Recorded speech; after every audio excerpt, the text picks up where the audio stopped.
Hello friends, in today's video I'm gonna be walking through how to change Gmail profile picture from Android. But before getting started this video, make sure to subscribe. How to do it: so open your Gmail app and tap on this three line icon to the top left corner. Scroll down all the way to the bottom and tap on settings,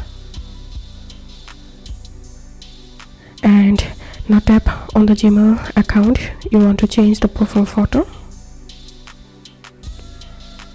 and tap on manage your Google account,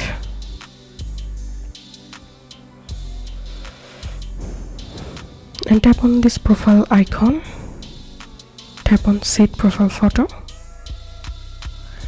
and you can take a photo by tapping on this first option. Also, you can upload a photo from your gallery by tapping on this last option, and now tap on accept. And after adding the photo, tap on the photo to change the photo. So that's how you can do it. If this video helped you, give a thumbs up and please consider subscribe to how to do it. Thank you for watching.